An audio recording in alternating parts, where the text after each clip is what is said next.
Shalom. Ya, pesan Tuhan minggu ini adalah jangan lalai dalam penantian. Sangat menarik di sini. Yang diambil adalah Matius pasal 25. Pada perikop yang pertama di sini dikatakan adalah tentang gadis-gadis yang bijaksana dan gadis-gadis yang bodoh. Saya akan bawakan sedikit introduksi mengenai apa yang saya pernah baca dari beberapa literatur tentang kebudayaan bangsa Yahudi, terutama yang berhubungan dengan adat pernikahan mereka. Sebagian sudah disampaikan oleh Bapak Gembala. Tidak begitu mudah, cukup banyak tuntutannya juga. Tetapi yang ingin saya sampaikan di pagi hari ini adalah mengenai bukan pengantinnya, tetapi pengiring-pengiringnya. Di adat Yahudi ada dikenal dua orang pengiring. Yang satu, pengiring pengantin laki-laki. Dan yang kedua, pengiring pengantin perempuan. Kita akan lihat selewat, secara singkat. Ada yang disebut dengan pengiring pengantin laki-laki atau bridegroom. Apa tugas pengiring pengantin laki-laki ini? Rupanya yang disebut dengan pengiring pengantin laki-laki ini punya tugas yang sangat-sangat penting dalam adat budaya Yahudi. Ini juga masih berlaku. Mungkin ada overlap juga dengan apa yang terjadi di zaman modern ini. Tapi setidaknya kita bisa memahami bagaimana situasi saat itu. Seorang yang disebut dengan sahabat laki-laki, biasanya dia itu mempersiapkan segala sesuatunya. Baik untuk persiapan pesta, sekaligus dia itu menjadi MC, memimpin setiap acara dalam pernikahan itu. Dan dia juga bertugas untuk dipercayakan untuk memegang cincin kawin dari pengantin. Bukan itu saja, dia juga mempersiapkan apa yang disebut dengan ketubah atau perjanjian nikah dari sang pasangan. Isinya biasanya tentang hak-hak sang wanita atau istri, di mana sang pria harus memenuhi kebutuhan-kebutuhan istrinya, baik secara spiritual maupun jasmani. Bentuknya macam-macam, bagus-bagus. Yaitu dia siapkan semuanya. Ada yang besar ukurannya. Ibu bapak bisa cek di internet. Dia juga menyiapkan tempat pemberkatannya atau disebut dengan cupah atau hupah, di mana di situ nanti sang mempelai akan diberkati oleh pemimpin agama. Dan biasanya orang ini adalah sahabat terbaik. Yesus mengumpamakan Yohanes Pembaptis adalah sahabatnya yang mempersiapkan jalan untuk dia. Jadi ini yang disebut dengan pengiring pengantin laki-laki. Nah, pagi hari ini kita akan fokus pada yang disebut dengan pengiring pengantin perempuan. Jadi tadi kita telah mendengar tentang pengiring pengantin laki-laki. Sekarang kita akan fokus pada pengiring pengantin perempuan. Biasanya pengiringnya itu lebih dari satu. Alkitab mencatat Yesus mengumpamakan ada 10 gadis. Biasanya ini adalah kalau ditafsirkan tuh bisa adik kakak, bisa teman-temannya, teman dekatnya, atau saudara-saudaranya. Jadi semua ini bergabung untuk membantu. Khususnya tugas mereka itu mensupport sang mempelai perempuan, untuk menguatkan emosi sang pengantin perempuan, untuk menemani pengantin perempuan. Nah, yang kita akan fokuskan di sini adalah ternyata ada satu tugas lagi untuk para pengiring perempuan ini, yaitu menyambut pengantin laki-laki. Ini yang ditulis dalam Matius pasal 25. Rupanya kebudayaan ini juga banyak diadopsi, terutama oleh kaum Nasrani di zaman modern ini. Tuhan mengumpamakan ada 10 gadis yang menjadi pengiring pengantin perempuan yang ditugaskan untuk menjemput atau menunggu pengantin laki-laki. Mengapa harus ditunggu? Karena berdasarkan kebudayaan mereka, tidak diketahui jam berapa pengantin akan datang. Jadi mereka harus standby, harus siap selalu. Dan Tuhan menggolongkan perempuan-perempuan atau gadis-gadis ini menjadi 2 golongan. Yang 5 disebut gadis-gadis yang bijaksana. Dan yang 5 lagi disebut gadis-gadis yang bodoh. Ketika saya coba cek bodoh itu apa ya? Dalam bahasa Yunani sebutnya moros. Ternyata kata ini dipakai di zaman modern sebagai kata yang dipakai juga dalam bidang psikologi untuk menggambarkan mental manusia yang disebut dengan moron. Moron ini saudaranya idiot atau idiot ya. Saya akan bacakan sedikit saja apa yang seorang penulis katakan, seorang hamba Tuhan katakan mengenai apa itu artinya moron atau bodoh ini. Disebutkan di situ, dikatakan di zaman modern ini katanya kalau sekolah mereka tuh jarang bisa mencapai lebih dari kelas 5. Pada sampai tingkat tertentu mereka bisa membaca, menulis, berhitung, tapi cuman hal-hal yang sederhana. Nah, singkatnya, ada satu yang menarik di sini. Ada satu keinginan atau dorongan emosi yang normal, tetapi tidak mempunyai kecerdasan untuk mengontrol. Ini menarik sekali. Sepertinya Yesus memakai perumpamaan ini dengan kata-kata yang sedikit menekan atau mungkin kasar, dengan menyebut orang-orang seperti 5 gadis yang bodoh atau moron, atau yang mentalnya terganggu, yang agak kurang. Saya bukan menghina orang yang mentalnya kurang, tapi di sini Yesus sepertinya agak keras memakai istilah ini. Kita akan lihat apakah seperti itu pengertiannya yang disebut dengan bodoh yang Yesus katakan di sini. Jadi pagi hari ini kita akan fokus kepada pengiring pengantin sang mempelai perempuan. Di sini katakan, Bapak Gembala sudah sampaikan, ada 2 hal untuk supaya kita jangan lalai dalam menantikan suatu penantian. Saya akan bacakan. Yang pertama adalah memahami bahwa kebijaksanaan adalah sikap benar yang konsisten dalam menjalani kehidupan.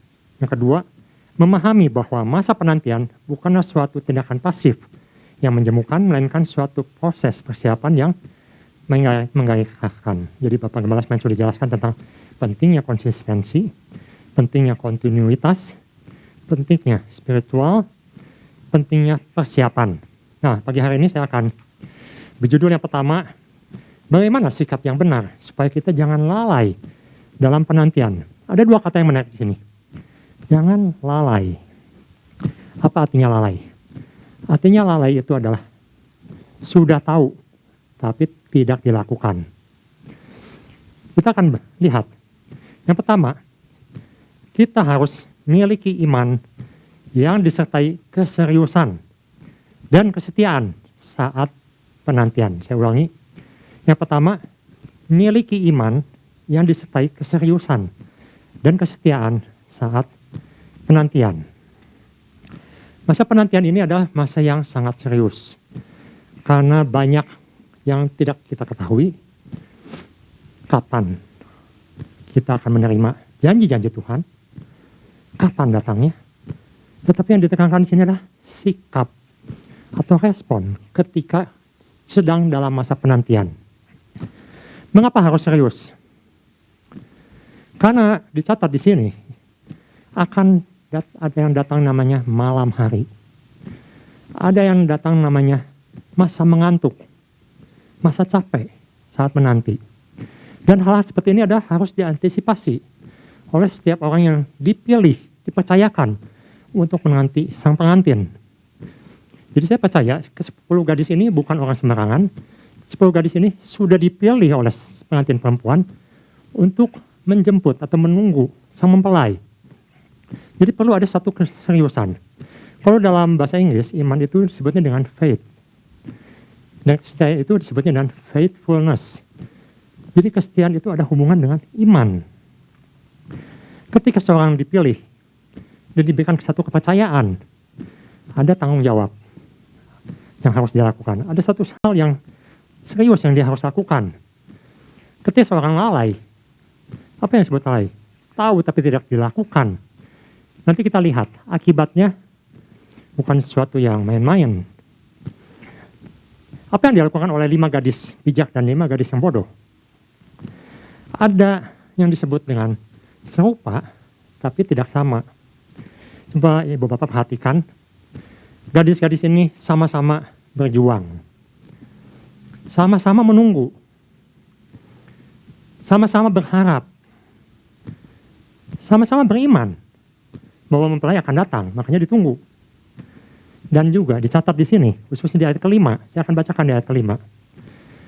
Tetapi karena mempelai itu lama, tidak datang-datang juga, mengantuklah mereka semua. Mereka semua. Di sini tidak dicatat gadis-gadis bodoh saja. Semua lalu tertidur. Semua tidur. Ada yang sama. Semua capek. Semua berharap. Semua berjuang. Semua tertidur. Tapi ada perbedaannya. Kita akan lihat apa yang jadi beda. Di sini kita lihat mengapa Yesus memakai kata yang sangat tajam, disebut bodoh, untuk 5 gadis yang tidak mempersiapkan minyak.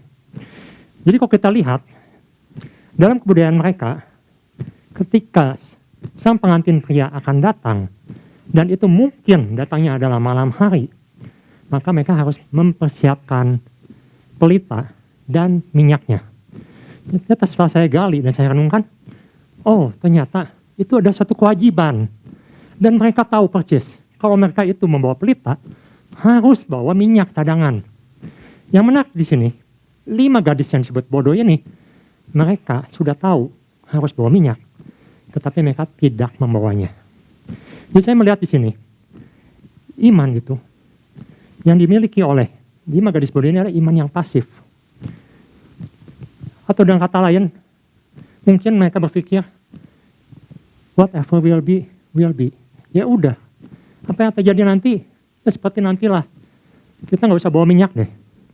Imannya hanya menjangkau jangka pendek.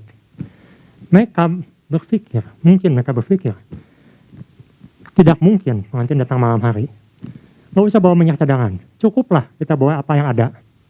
Tapi berbeda dengan 5 gadis yang disebut bijak ini. Mereka punya iman yang aktif. Bagaimana ciri iman yang aktif? Mereka mempersiapkan. Ini sudah dibawa dan disampaikan oleh Bapak Gembala. Disiapkan. Segala sesuatunya disiapkan. Mereka memandang jauh ke depan. Karena itu yang kita dapatkan di tahun ini. Memandang jauh ke depan. Memandang bagaimana kalau datangnya malam. Kita sudah tahu, kita harus persiapkan minyak. Harus dibawa minyaknya. Dan di sini yang saya perhatikan, mengapa Yesus katakan bodoh? Selain mereka sudah tahu harus membawa minyak, ternyata ini yang membuat saya berpikir bahwa ketika mereka dipercayakan sesuatu oleh sang pengantin perempuan, mereka menganggap remeh tugasnya. Kita lihat di Matius pasal 25 ayat 8, mengapa saya katakan mereka menganggap remeh tugas yang dipercayakan? Di sini dikatakan, di ayat ke-8, pasal Matius pasal 25, gadis-gadis yang bodoh berkata pada gadis yang bijaksana, berikanlah kami sedikit dari minyakmu itu, sebab pelita kami hampir padam. Mereka memaksa yang membawa minyak untuk membagi. Ketika mereka sudah tidak mempersiapkan, mereka memaksa, meminta yang bukan haknya, yang seharusnya mereka bawa sendiri. Ini adalah suatu tindakan yang menunjukkan bahwa ketika seorang dipercayakan, dia menganggap remeh tugasnya. Atau mungkin juga mereka ikut teman-temannya. Cuman ingat ikut hura-hura mungkin. Ikut senang-senang. Ternyata apa yang dialami berbeda. Ada kendala, ada masalah. Kita lihat di sini. Kelima gadis bijaksana fokus pada pengantin. Persiapkan sesuatunya pada sang mempelai. Tetapi 5 gadis yang bodoh, mungkin mereka lebih fokus pada hal yang lain. Makanya mereka putuskan tidak usah membawa minyak. Jadi sini kita perhatikan ya, ada hal-hal di mana ketika kita dipercayakan oleh Tuhan suatu kepercayaan tugas misalnya, itu kita harus tanggung jawab. itu kita harus punya persiapan, walaupun janji itu belum datang. Itu disebut dengan iman yang memandang jauh ke depan. Kita bisa lihat apa yang terjadi ketika sang gadis ini tidak serius dalam mempersiapkan menyambutan pengantin. Nanti kita lihat, ada hal-hal yang sebetulnya disebut sudah berjuang, tetapi tidak mendapatkan. Mungkin dalam kehidupan ini, kita bertanya pada Tuhan, termasuk mungkin saya termasuk orang mungkin yang agak tidak sabar menanti janji Tuhan. Kadang-kadang bergerak sendiri, ingin cepat selesai, ingin cepat tuntas. Saya ingat ada suatu film komedi, yang menggambarkan bagaimana seseorang itu tidak sabar dalam kehidupannya. Dia ingin segala sesuatunya cepat selesai. Dan tiba-tiba ia bertemu dengan seseorang yang memberi dia yang disebut dengan remote control. Remote control ini biasanya untuk TV. Tetapi remote control ini bisa mengontrol kehidupan. Khususnya bisa mempercepat proses yang sedang berlaku di kehidupan ini. Jadi ini tidak bisa mundur, bisanya maju saja. Contoh, sedang menunggu, lama di dokter misalnya, lagi nunggu antrian, lama, kita percepat saja, dia pencet, fast forward, dan semuanya makin cepat, selesai. Nah, singkat cerita, apa yang dia lakukan, dia percepat, dari anaknya yang masih umur 5 tahun, tiba-tiba sudah menikah, tiba-tiba sudah punya anak, dan tanpa sadar, dia lihat dia sudah tua. Dan apa yang dia rasakan ketika dia menyadari dia sudah tua, ternyata dia banyak kehilangan momen-momen bahagia dalam hidupnya. Dia tidak mendapatkan apa-apa, hilang. Jadi dia tidak bisa bertanggung jawab dalam hidupnya, dan dia tidak mendapatkan apa-apa. Sama seperti 5 gadis yang bodoh ini. Ketika lalai dalam tugas apa yang percayakan dalam hal penantian, maka kita lihat di sini, mereka kehilangan satu hal yang sangat penting. Menjadi esensi sebenarnya mereka menjadi pengiring pengantin perempuan itu untuk apa? Esensinya hilang. Nanti kita akan lihat bagian kedua. Tapi saya ingat sedikit melihat bahwa iman itu perlu dipelihara. Iman ini menyangkut kesetiaan. Karena kalau kita lihat, iman itu adalah suatu titik di mana seseorang menyatakan dia percaya kepada Tuhan. Tapi apa yang terjadi selanjutnya? Apakah 10 tahun kemudian, 20 tahun kemudian, dia masih bertahan atau yang disebut dengan konsisten bahwa dia masih percaya pada Tuhan dan dia masih lakukan tugas-tugas yang Tuhan percayakan pada dia? Kita bisa lihat Raja Asa misalnya. Raja Asa ini suatu raja yang sangat luar biasa. Sangat luar biasa. Dia bisa dicatat bahwa dia mengikuti Daud disebut, nenek moyangnya. Dia hancurkan semua penyembahan berhala. Dia pecat neneknya yang menyembah berhala. Dan dia mengajarkan Taurat kepada rakyatnya. Itu adalah awal-awal Asa menjadi raja. Tapi kita lihat bagaimana 35 tahun kemudian. Apakah kesetiaannya masih ada? Apa imannya masih terpelihara? Kita lihat, setelah 35 tahun, Alkitab mencatat, Asa berubah setia. Ini yang disebut dengan iman yang tidak terpelihara.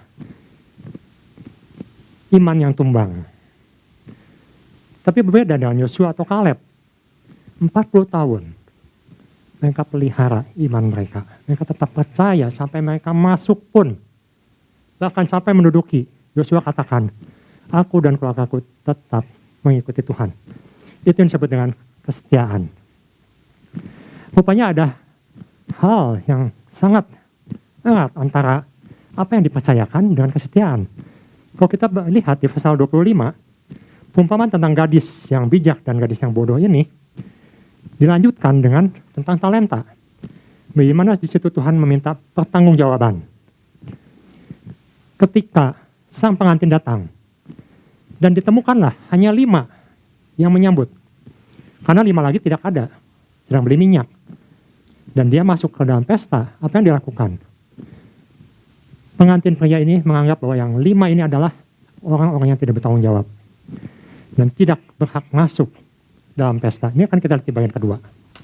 Jadi bagian pertama ini adalah bahwa kita perlu serius. Tuhan katakan ini adalah hal yang serius dalam hal menanti ini. Di mana kita akan fokus pada pengiring perempuan dan mereka harus mempersiapkan segala satunya dengan baik dan memelihara iman itu sampai selesai. 5 gadis bodoh tidak menyelesaikan. Mereka gagal di tengah jalan. Jadi miliki iman yang disertai dengan keseriusan dan kesetiaan saat penantian. Yang kedua, milikilah harapan dan kegenapan janji. Apakah janji-janji yang Tuhan berikan pada kita, yang kita nanti-nantikan, apa yang saya nanti-nantikan, itu pasti saya peroleh? Itu satu pertanyaan. Tapi ketika saya renungkan, apa yang jadi pesan di minggu ini? Oh, kalau saya jadi gadis bodoh, ternyata janji itu bisa hilang. Ternyata janji itu bisa tidak kita dapatkan. Lalu siapa yang salah? Apakah Tuhan yang salah dalam hal ini? Kita akan lihat. Matius pasal 25 ayat 10. Dikatakan di situ, akan tetapi waktu mereka sedang pergi untuk membelinya, yaitu 5 gadis yang bodoh itu, datanglah mempelai itu dan mereka yang telah siap sedia masuk bersama-sama dengan dia ke ruang perjamuan kawin. Lalu pintu ditutup. Ayat ke-11, kemudian datang juga gadis-gadis yang lain itu, yang membeli minyak itu, yang tidak membawa cadangan itu, dan berkata, Tuan, bukakanlah kami pintu. Ayat 12, tetapi sang mempelai itu mengatakan, aku berkata padamu, sesungguhnya aku tidak mengenal kamu. Mengapa dikatakan, aku tidak kenal kamu? Karena ini ada suatu deal, satu perjanjian. Ketika sang mempelai datang, mereka harus standby. Mereka harus siap menyambut dengan membawa pelita. Karena waktu itu malam. Ketika sang mempelai hanya menemukan 5 pengiring, pengantin, maka itu adalah yang sah. Sedangkan yang 5 lagi, entah dari mana, itu dikatakan mereka tidak berhak. Dengan kata lain, mereka default, gagal. Dan ini disebut dengan lalai. Jadi ketika Tuhan menyampaikan pesan ini, mungkin ini adalah satu peringatan bagi kita semua. Apakah kita sedang dalam posisi lalai sekarang? Atau kita bisa mengalami posisi lalai, di mana kita tahu sebenarnya apa yang harus kita lakukan. Tuhan sudah percayakan sesuatu pada kita, tetapi kita merendahkannya. Kita menganggap enteng, kita tidak anggap serius. Dan kita tidak menyelesaikan tugasnya. Seperti 5 gadis bodoh.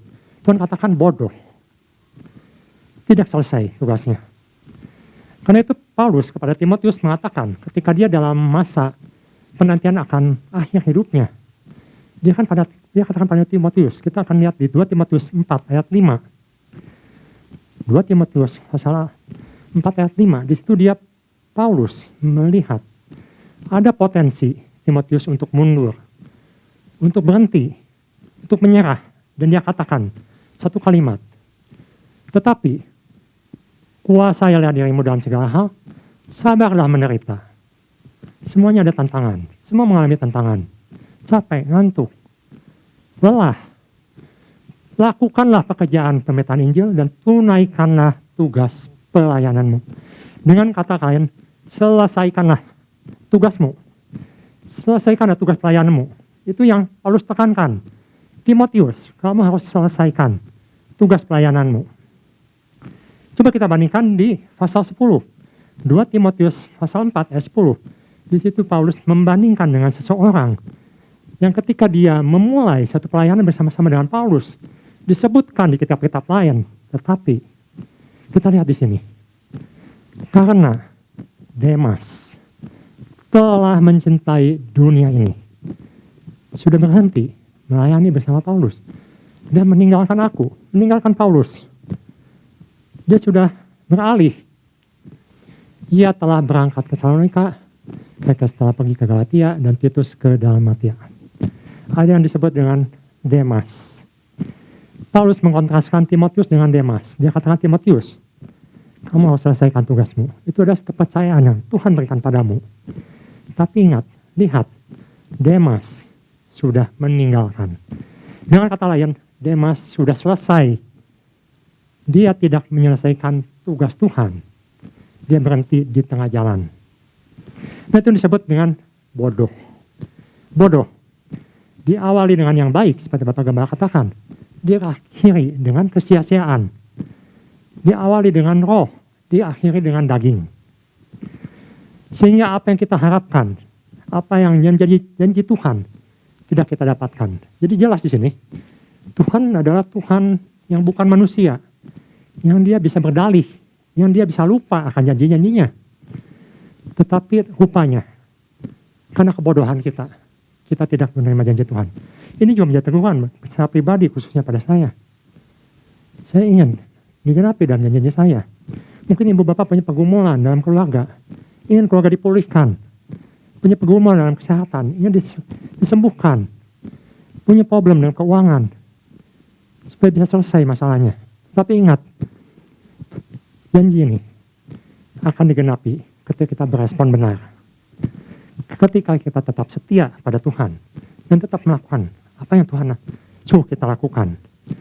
Kita akan lihat, ternyata ada hal-hal penting yang perlu kita lakukan supaya janji-janji ini bisa ditepati, bisa terjadi dalam kehidupan kita.